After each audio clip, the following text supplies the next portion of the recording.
ఎంచుకునే నాయకుల మంచి చెడులు చూడు, ఏమన్నా చేస్తారా జనాలకు మేలు.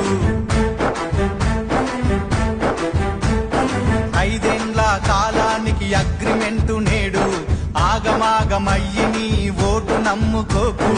వచ్చింది టైము నీకు ఓటు వెయ్యడానికి, వచ్చింది టైము నీకు ఓటు వెయ్యడానికి, నిజమైన నాయకుల్ని నిర్ణయించడానికి.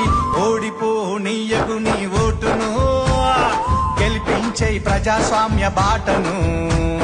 గట్టిగా పోనీయకు నీ ఓటును, పోదాం పద పోలింగ్